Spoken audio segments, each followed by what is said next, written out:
Federal prosecutors detailing a ruthless years-long effort to silence witnesses and rival gang members that allegedly included more than a dozen murders and other crimes, many of which have gone unsolved.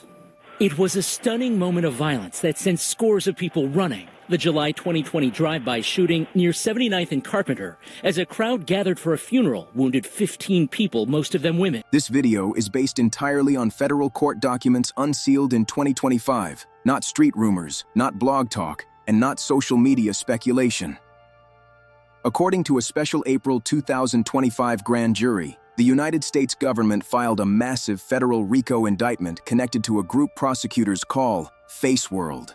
Everything discussed here comes directly from official filings, and everyone mentioned is presumed innocent unless proven guilty in a court of law. According to federal prosecutors, FaceWorld wasn't just people from the same block or neighborhood. The indictment claims it was an organized criminal enterprise that operated for years on the south side of Chicago, mainly around 79th Street.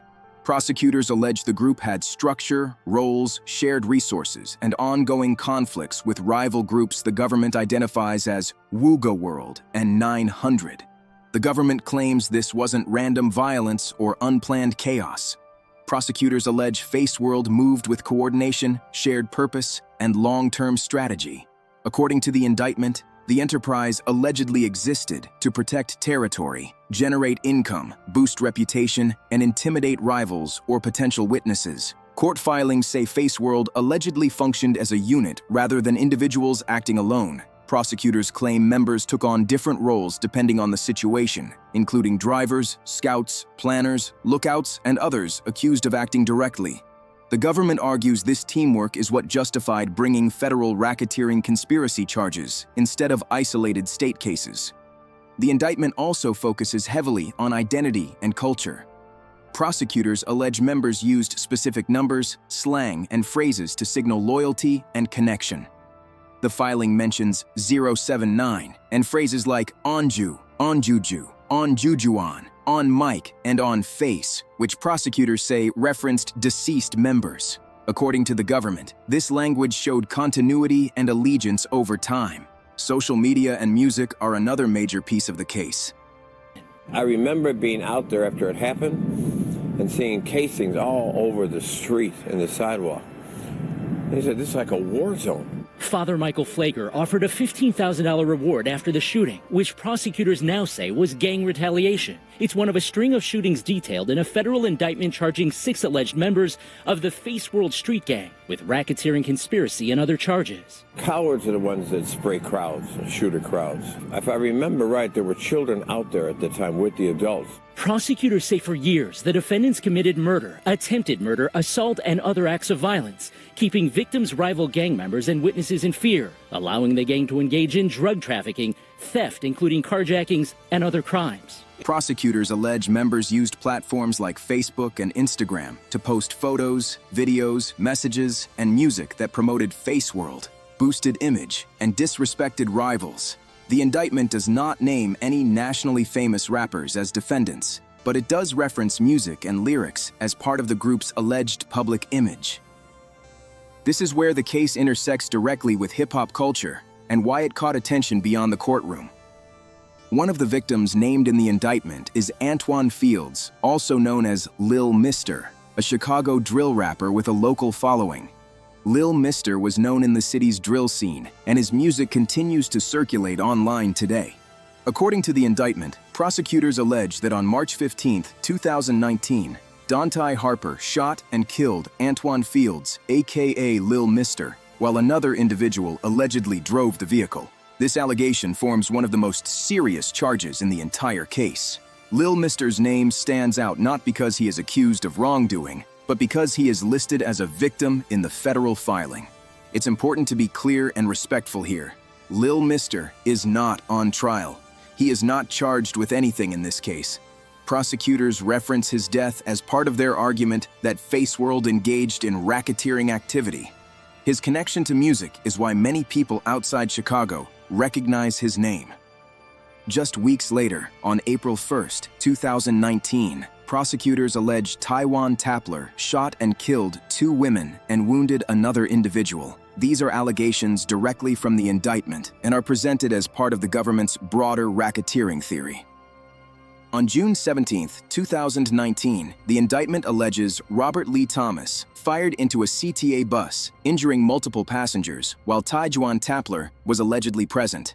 Prosecutors say this incident showed how public and dangerous the alleged activity had become.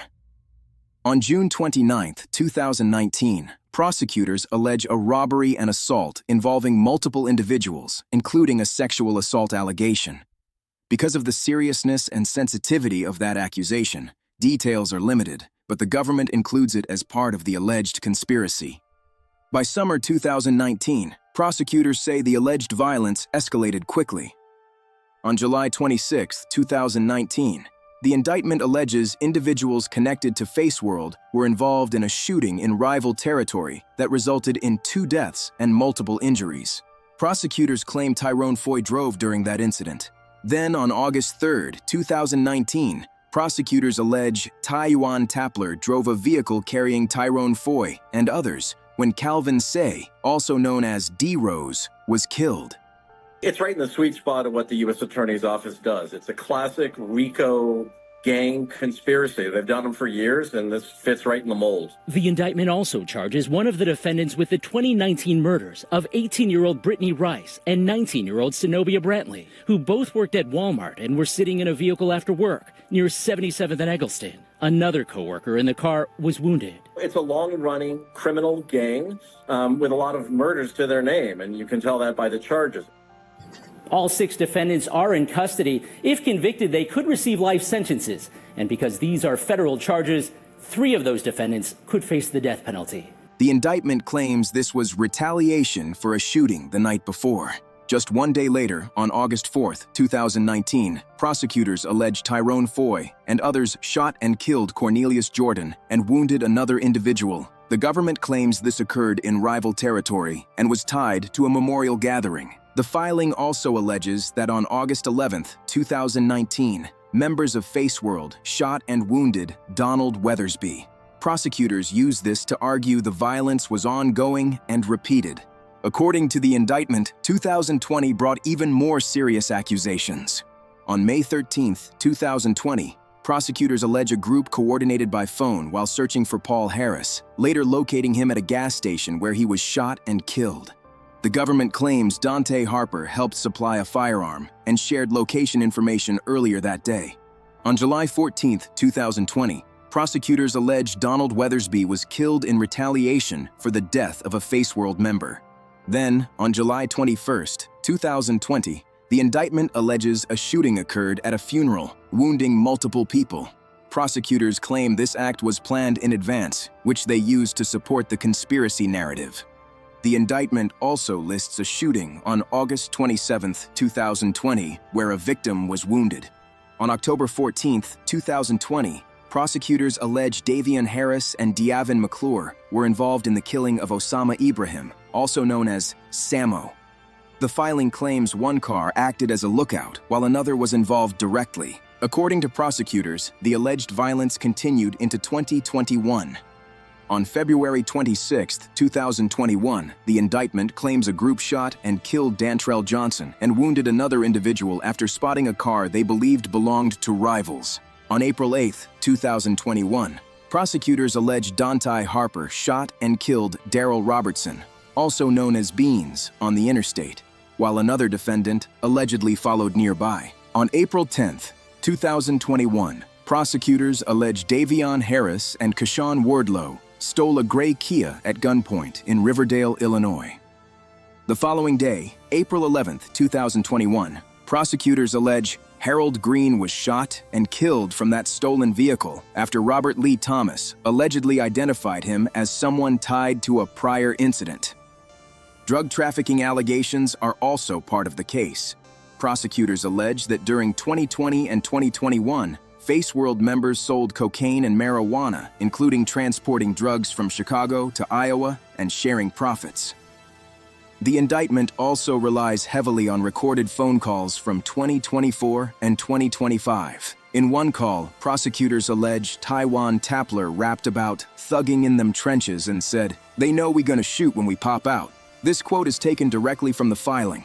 In other calls, prosecutors allege defendants discussed law enforcement pressure and people cooperating. In a January 2025 call, the word rats was allegedly used, and Tyrone Foy allegedly said, "You think they can recant on everything they said and shit would just go away," followed by the response, "on Jujuan." Prosecutors also cite an August 2025 social media post allegedly made by Diavian McClure, stating, "If you plead deal, have you agreeing to anything incriminating you a rat?" The government says this reflects mindset and loyalty. The indictment includes multiple federal counts, including racketeering conspiracy and violent crimes in aid of racketeering, some of the most serious charges in federal court, with severe penalties if proven. But this must be said again clearly and responsibly. This is an indictment, not a conviction. These are allegations made by prosecutors, and every defendant has the right to challenge the evidence in court. This case also shows how music, social media, and real-life conflicts can intersect with federal investigations. For artists like Lil Mister, whose music still reaches people today, the legal record shows how quickly culture and the justice system can collide. No matter how this case ends, it's a reminder that what people say online, in lyrics, or on recorded calls, can resurface years later in ways nobody expects. This video is for news, commentary, and educational purposes only, and is based on publicly available court documents. I am not a lawyer or law enforcement, and I do not guarantee the accuracy or outcome of any legal proceedings. All information is subject to change as cases move through the courts. If this made you think, don't keep it to yourself. Like the video. Subscribe to Clouded Fame for more real perspective. Share it with someone who needs it. And comment below. Your voice matters. This is Clouded Fame.